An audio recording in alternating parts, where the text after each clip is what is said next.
una época donde los sucesos extraordinarios no eran extraños para el pueblo de Israel, se presenta ante nosotros una historia poco común, entrelazada con hilos de fe, advertencia divina y la humilde voz de una criatura. Esta es la historia de Balaam y su asna, un relato que trasciende el tiempo y nos enseña sobre la obediencia y la intervención divina. Antes de adentrarnos en este relato, no olvides suscribirte a nuestro canal y activar la campanita de notificaciones para que YouTube te avise cada vez que publiquemos un video nuevo. Empezamos en los capítulos 22 y 23 de Números.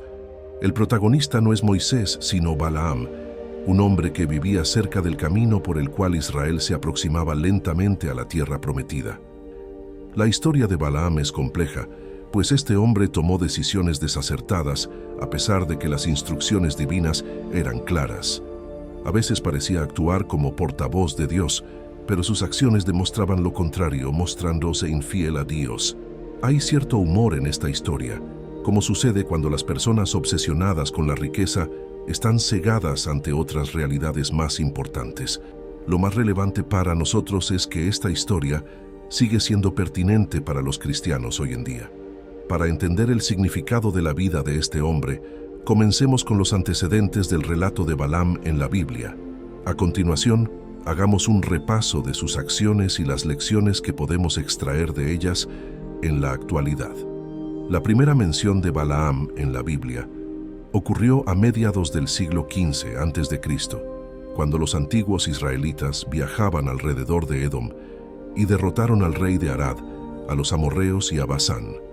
La nación fronteriza de Moab temía ser el próximo país derrotado por esta nación liderada por Moisés. El rey Balac de Moab decidió tomar medidas inmediatas para proteger a su pueblo y solicitó la ayuda de Balaam para hacer frente a esta amenaza. El rey Balac llamó a Balaam porque, como se explica en Números capítulo 22, versículos 5 y 7, envió mensajeros a Balaam, hijo de Beor, en Petor, que está junto al río en la tierra de los hijos de su pueblo. Lo llamó diciendo: «Un pueblo ha salido de Egipto y ha cubierto la faz de la tierra y habita delante de mí. Ven, pues, ahora te ruego, maldíceme a este pueblo, porque es más fuerte que yo, quizás yo pueda herirlo y echarlo de la tierra. Pues yo sé que el que tú bendigas será bendito, y el que tú maldigas será maldito». Los ancianos de Moab y de Madián, con dádivas de adivinación en sus manos, llegaron a Balaam y le comunicaron las palabras de Balac. No sabemos cómo Balaam llegó a ser estimado como un profeta o un hombre con poderes espirituales, pero Balac ciertamente conocía su reputación. Balaam no era israelita, sino que provenía de Petor, cerca del río. Los primeros comentaristas interpretaron que el río se refería al Éufrates, ubicando Petor en la antigua Pitru, en la Siria moderna, cerca de Kóbane, a más de 640 kilómetros de Moab. Sin embargo, desde el descubrimiento en 1967 de la inscripción de Deir Ala, que posiblemente menciona a Balaam por su nombre, se ha argumentado que Petor es la moderna Deir Ala en Jordania, y que el río se refiere al Jordán, que estaba cerca de Moab. La recuperación de textos proféticos de Balaam en arameo del siglo VI en Deir Ala, Jordania, muestra cuán famoso fue este hombre en el antiguo Oriente cercano, incluso siglos después de su muerte. A medida que continúe el relato, quedará claro que Balaam tiene algún conocimiento del Dios verdadero, el Dios de Israel, como se muestra en Números capítulo 22, versículo 8. Conocimiento que va más allá de una conexión espiritual vaga. No está claro cómo Balaam llegó a este conocimiento, siendo en este sentido similar a Melquisedec y otros hombres que no eran israelitas, pero que obtuvieron algún conocimiento del Dios verdadero. Ahora bien, Balaam claramente tenía la reputación de ser capaz de bendecir o maldecir a la gente. Aparentemente, esta habilidad se basaba en la brujería. El rey Balac pensaba que él era alguien que practicaba la magia, ya que sus mensajeros trajeron consigo dádivas de adivinación para ofrecer a Balaam si accedía a maldecir a Israel. En Números capítulo 24, versículo 1, se nos dice claramente que Balaam había tratado de usar la brujería. Pero cuando Balaam se dio cuenta de que al Señor le complacía que se bendijera a Israel, no recurrió a la hechicería como otras veces, sino que volvió su rostro hacia el desierto. Los profetas fieles de Dios no practicaban la hechicería ni aceptaban dádivas de adivinación como pago por comunicar fielmente los mensajes de Dios. Sus mensajes a menudo eran impopulares y era común que tuvieran que soportar la ira de aquellos a quienes entregaban los mensajes. Por lo tanto, Balaam no es ni un buen profeta que se vuelve malo, ni un mal profeta que intenta ser bueno. Es completamente ajeno a la tradición profética de Israel, siendo un pagano extranjero. Después de recibir la oferta del rey Balac de pagarle una tarifa por maldecir a Israel, Balaam les dice a sus mensajeros del rey que reposen esa noche y que él les dará respuesta según lo que Jehová le hable. Parece que aquí Balaam sinceramente trata de determinar la voluntad de Dios, ya que aparentemente tiene contacto con él. Es interesante observar que Dios realmente se comunicó con Balaam. Balaam le contó a Dios la situación y la respuesta de Dios está en el versículo 12 del capítulo 22 de Números. Entonces dijo Dios a Balaam: no vayas con ellos ni maldigas al pueblo, porque bendito es ahora. No hay duda alguna de que este es un mandamiento claro y categórico, sin posibilidad de evasión. Ahora, veamos la actitud de Balaam en el versículo 13. Así Balaam se levantó por la mañana y dijo a los príncipes de Balac: volveos a vuestra tierra, porque Jehová no me quiere dejar ir con vosotros. Parece que Balaam es sincero y recto delante de Dios. Si esto fuera el final de la historia, podríamos pensar que esta era la verdad sobre él, pero el rey Balac era una persona tenaz. Él envió una vez más príncipes, aún más honorables que los anteriores, los cuales vinieron a Balaam y le dijeron: así dice Balac, hijo de Zippor, te ruego que no dejes de venir a mí, porque sin duda te honraré mucho, y haré todo lo que me digas. Ven, pues, ahora, maldice a este pueblo. Balaam respondió a los siervos de Balac: aunque Balac me diera su casa llena de plata y oro, no puedo pasar la palabra de Jehová mi Dios para hacer cosa chica ni grande. Os ruego, por tanto, ahora, que reposéis aquí esta noche, para que yo sepa qué más me ha de decir Jehová. Aquí todavía parece que Balaam es un hombre piadoso y nos sentimos inclinados a aprobar su actitud. Pero después de reflexionar, nos damos cuenta de que algo no está bien aquí y que suena demasiado bueno para ser cierto. ¿Por qué dijo Balaam lo que dijo? ¿Por qué habló de una casa llena de plata y oro? Bueno, lo dijo porque precisamente estaba pensando en eso, es decir, que era codicioso y sus pensamientos iban en esa dirección. Resulta muy obvio lo que estaba sucediendo. Ya había recibido una respuesta directa y categórica de Dios. Dios ya le había dicho que no fuera, pero este hombre estaba esperando que el Señor le entreabriera la puerta para poder meter el pie, y si le era posible, entraría. Ya tenía la respuesta de Dios, no necesitaba otra cosa. Este es sin duda un detalle interesante. Ahora, observe lo que sucede. Dios no solamente hace esto para Balaam, lo ha hecho para muchos de sus siervos y lo hará para usted y para mí también, aunque no sea lo mejor para nosotros, estimado oyente. A veces, Dios permite que hagamos lo que queremos hacer. Leamos el versículo 20 del capítulo 22 de Números. Y vino Dios a Balaam de noche, y le dijo: si vinieron para llamarte estos hombres, levántate y vete con ellos, pero harás lo que yo te diga. En otras palabras, Dios le está diciendo a Balaam: está bien, si insistes en ir, lo harás, pero cuando vayas tendrás que decir lo que yo quiero que digas. Ten cuidado de hacerlo así.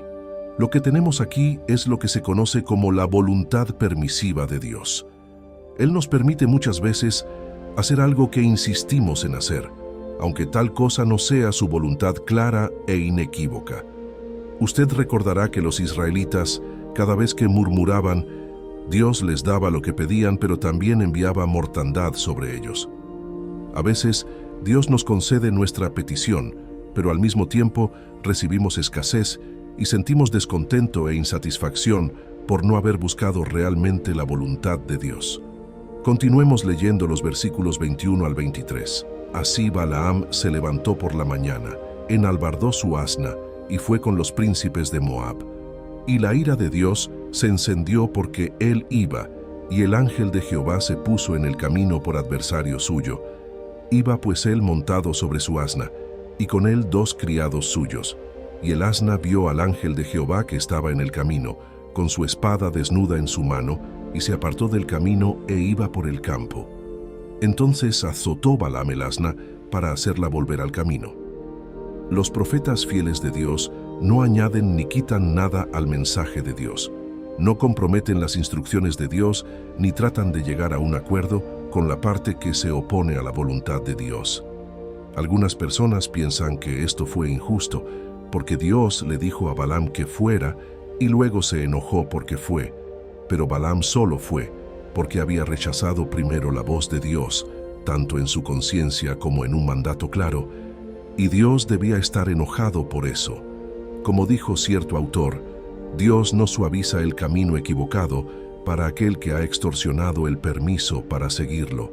Para dar una advertencia adicional al obstinado Balaam, el ángel de Jehová bloqueó el camino, mientras Balaam cabalgaba en su asna. Sin embargo, en este punto, Balaam no vio al ángel de Jehová. Sus ojos estaban cubiertos de polvo de codicia, o al menos deslumbrados por el brillo de las promesas de recompensa. El asna era espiritualmente más perceptiva que el profeta. El asna no tenía dones espirituales, pero reconocía a su Creador. El profeta tenía maravillosos dones espirituales, pero también un corazón y un andar desobediente. Como dijo un cierto autor, hasta este punto, Balaam ha sido retratado como un hombre de gran estatura espiritual, que puede reunirse con Dios cuando quiere, y cuyas palabras tienen tremendos efectos sobre el destino de las naciones. Aquí se revela su ceguera espiritual y su impotencia. No puede ver al ángel de Jehová que se interpone en su camino, sin embargo, su asna sí lo ve y se aparta del camino. Entonces Balaam azota al asna para hacerla volver al camino. Continuemos leyendo los versículos 24 al 27. Pero el ángel de Jehová se puso en una senda de viñas que tenía pared a un lado y pared al otro, y viendo el asna al ángel de Jehová, se pegó a la pared y apretó contra la pared el pie de Balaam, y él volvió a azotarla. Y el ángel de Jehová pasó más allá y se puso en una angostura donde no había camino para apartarse ni a derecha ni a izquierda.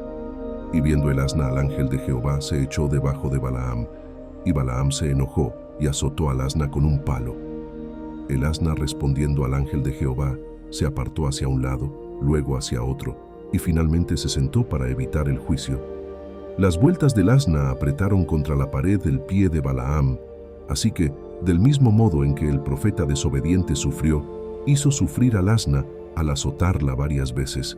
El asna es una imagen perfecta de un siervo de Dios sencillo, poco espectacular pero obediente. El asna era sensible a la dirección de Dios, un aguijón para el desobediente y una víctima de la ira de los impíos. Las circunstancias inusualmente difíciles de este viaje podrían haberle sugerido a Balaam que su viaje no era de Dios. Sin embargo, Balaam probablemente lo tomó todo como un ataque del enemigo y usó las circunstancias para fortalecer su esperanza de que Dios quería que trabajara como profeta a sueldo. Frederick Brotherton Mayer reflexionó sobre las maneras misericordiosas en que Dios puede obstaculizar nuestro camino. Estabas intentando seguir tu propio camino y obtener las de la injusticia, cuando de repente fuiste detenido en tu curso. Un paso más te habría llevado al borde del precipicio, pero de repente fuiste detenido por aquello que te impidió avanzar. No maldigas el obstáculo. Debajo de él está el ángel más gentil de Dios, esforzándose por apartarte de tu mal propósito. Continuemos leyendo los versículos 28 al 30. Entonces Jehová abrió la boca al asna, la cual dijo: ¿Qué te he hecho, que me has azotado estas 3 veces? Y Balaam respondió al asna: porque te has burlado de mí, ojalá tuviera espada en mi mano, que ahora te mataría. Y el asna dijo a Balaam: ¿no soy yo tu asna? Sobre mí has cabalgado desde que tú me tienes hasta este día. He acostumbrado a hacerlo así contigo. Dios milagrosamente le dio al asna la habilidad de hablar y a través de ella reprendió al profeta por su crueldad. ¿Qué te he hecho? ¿Que me has azotado estas 3 veces? No conocemos el mecanismo real por el cual Dios le dio al asna la habilidad de hablar, pero ciertamente estaba dentro de la capacidad del Creador.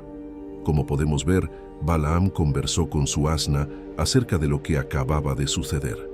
Estaba tan irracional y enojado que respondió sin dudar: «Ojalá tuviera espada en mi mano, que ahora te mataría». Estas fueron palabras crueles de un profeta malvado. Antes y después del tiempo de Balaam, los impíos han amenazado con matar a los mensajeros de Dios por decir la verdad y tratar de impedir su maldad, pero al final, la verdad siempre prevalecerá. Balaam admitió que el asna tenía razón en esta conversación. Él tuvo que humillarse ante el asna y admitir que no había sido así antes. Así que tal vez había una buena razón para este cambio de comportamiento. Al analizar este encuentro en retrospectiva, vemos que hay algo de humor irónico involucrado. La vida del pobre Balaam no iba muy bien cuando pensó que finalmente estaba teniendo la oportunidad de ir a ver al rey Balac y posiblemente plantear sus propias condiciones financieras. Su asna, normalmente de confianza, le defraudó. Ella no permanecía en la carretera, le hizo daño en el pie y finalmente se había acostado debajo de él. Además de esto, empezó a tener una conversación con ella, su propia asna. Estimado oyente, una lección importante aquí es que cuando la gente comienza a desobedecer a Dios, su vida a menudo se sale de control. Continuemos leyendo los versículos 31 al 33. Entonces Jehová abrió los ojos de Balaam y vio al ángel de Jehová que estaba en el camino y tenía su espada desnuda en su mano. Balaam hizo reverencia y se inclinó sobre su rostro, y el ángel de Jehová le dijo: «¿Por qué has azotado a tu asna estas 3 veces? He aquí, yo he salido para resistirte, porque tu camino es perverso delante de mí. El asna me ha visto y se ha apartado de delante de mí estas 3 veces, y si de mí no se hubiera apartado, yo también ahora te mataría a ti, y a ella dejaría viva». Dios se dio cuenta del trato cruel que Balaam daba a su animal y le exigió cuentas por ello. A Dios le importa cómo tratamos a los animales. Leamos Proverbios capítulo 12, versículo 10. El justo cuida de la vida de su bestia, mas el corazón de los impíos es cruel. El hombre justo o piadoso también mostrará cuidado y compasión por su bestia. Hay un verdadero sentido en el cual el animal es suyo, y Dios le otorga la autoridad sobre el animal, pero él debe ejercer esa autoridad con cuidado y compasión. Los malvados solo los explotan. Volviendo a la historia de Balaam, vemos que el ángel de Jehová reprendió a Balaam por maltratar a su asna, pero especialmente porque el camino de Balaam era perverso. La palabra perverso tiene la connotación de ir por el camino equivocado de manera precipitada. Este era exactamente el problema de Balaam. El ángel de Jehová tenía la habilidad y la autoridad para traer el juicio de Dios contra Balaam, y casi lo hizo. En cierto sentido, el asna rescató al profeta del juicio. Continuemos leyendo los versículos 34 y 35. Entonces Balaam dijo al ángel de Jehová: «He pecado, porque no sabía que tú te ponías delante de mí en el camino. Mas ahora, si te parece mal, yo me volveré». Y el ángel de Jehová dijo a Balaam: «Ve con esos hombres, pero la palabra que yo te diga, esa hablarás». Balaam reconoció su pecado, y desde ese momento en adelante cuidó de decir solo lo que Dios le permitió decir, incluso bendiciendo a Israel en lugar de maldecirlo. Aquí también pareciera que Balaam está honrando y obedeciendo a Dios. Sin embargo, una vez más, cuando examinamos de cerca el registro bíblico, vemos que esto no es cierto. Aunque Dios no le permitió a Balaam maldecir a Israel, él encontró una manera de eludir el mandato de Dios y hacerle daño a Israel. Lo que hizo fue aconsejar al rey Balac para que las mujeres de Moab invitaran a los hombres israelitas a los sacrificios a sus dioses, una forma de adoración pagana que incluía la prostitución ritual. Al seducir a los israelitas a pecar, los moabitas influyeron para que Dios los castigara. como se registra en Números capítulo 31, versículo 16. Estimada oyente, como en el caso de Balaam, Dios te va a decir que no la primera vez cuando pienses o quieras agarrar otro camino. Déjalo así, no insistas en seguir ese camino, porque Dios tal vez te diga que sí. ¿Y cuál fue el final de Balaam? Perdió su ministerio, lo mataron en tiempo de Josué y terminó siendo un mal ejemplo del que Dios sigue advirtiéndole a su pueblo siglos más tarde. Así llegamos al final de este video. Esperamos que esta enseñanza bíblica sea de gran bendición para tu vida. Muchas gracias por ser parte de nuestro canal. Dios te bendiga grandemente. Nos vemos en un próximo video.